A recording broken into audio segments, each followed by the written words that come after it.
What's up, guys, and welcome back to the channel. Thank you very much for joining me today on my journey. Guys, if you're new to the channel, I welcome you. If you're returning, welcome back. So today we're going to be looking at inside the heartbreaking story of Australia's stolen generation. All right, so I'm excited to see how that goes. This is my first time seeing that one. Guys, let's dive right in. Wait, what? He was in the front yard and somebody just pulled up and took him? Yeah, policemen or rangers would come, pull up, just grab these half-coloured kids or coloured kids and then chuck them in the truck and then take them. I'm Paula Froelich. Take a journey with me to explore the unknown and discover the unexpected. This is Abroad. The adventure starts now.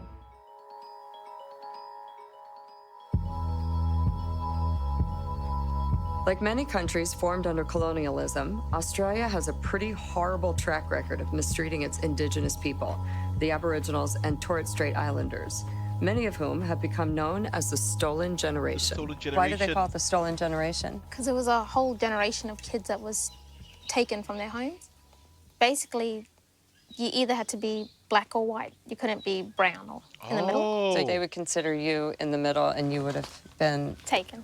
Not kidding. Up until 1970s, by law, any Indigenous child who looked like he or she had any amount of white ancestry in them could be snatched from their families and forcibly assimilated into white society. okay. My grandfather, my mum's father, he was part of the stolen generation.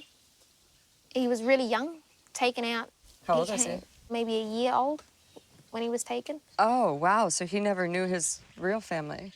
He knew because when he was taken from the front yard of where they lived, Wait, what? He was in the front yard and somebody just pulled up and took him? yeah, policemen or rangers would come, pull up, just grab these half-coloured kids or Wow. coloured kids and then chuck them in the truck and then take them. As the little boy was being forced into the back of a truck, his aunt, a young child herself, sacrificed her own freedom so he wouldn't be alone. When she heard the commotion of him crying and screaming, she ran and voluntarily just jumped on.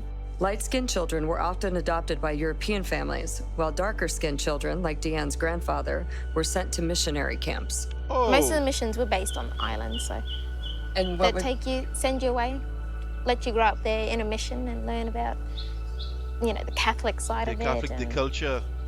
a Wow. European way. You'd learn Right. English and then, try to make you forget your family? Yeah. You've never got to see them, or? yeah, you never ever got to see them. There was no such thing as visiting hours. He spent the rest of it on the island till he was like 18, 19. When he came off, he knew... 18 or 19 years old and basically a prison, Yeah, on an island. just yeah. for being born. Yep, just for being born light. To protect their children, some Aboriginal families resorted to extreme measures, using the sap of the milkwood tree. My great-grandparents painted my grandmother because she was fairly light. Yeah?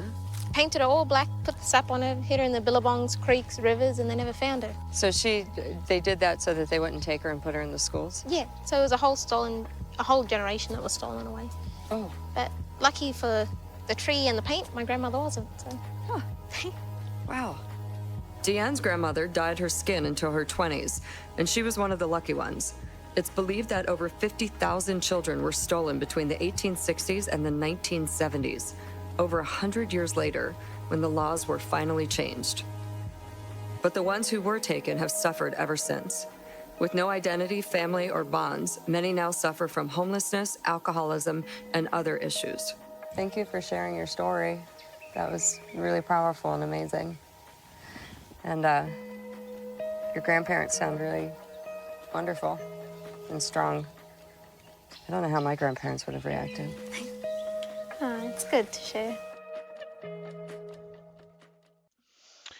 Oh, wow. That's a very touching story. And the Brits, they didn't just they tried to eradicate the Aboriginals, in a very smart way. They didn't go about doing it in a inhumane way or like a genocide. They did it very, very smart, so that why I keep on saying, why is this just keeps on closing? So wow, but that was a beautiful story, very interesting, and for sure I will dive deeper into the stolen generation, so you guys will stick around for that. Any information, any more information, guys, any videos out there, um, put it into this one or any other um, cultures, because I'll definitely be diving into a lot of um, Australia's culture. All right, so I'll see you back on the channel. I'm gonna leave the original link down in my description, so you guys go and take a look. Feel free, leave your suggestions, engage with the audience, guys, because you know we're all about that on the channel. And don't forget to like, subscribe, and share with your friends and your families. All right, so guys, I'll see you. Have yourselves a wonderful day. Stay safe out there, and don't forget to share the love, not the hate. Peace out. I love you guys.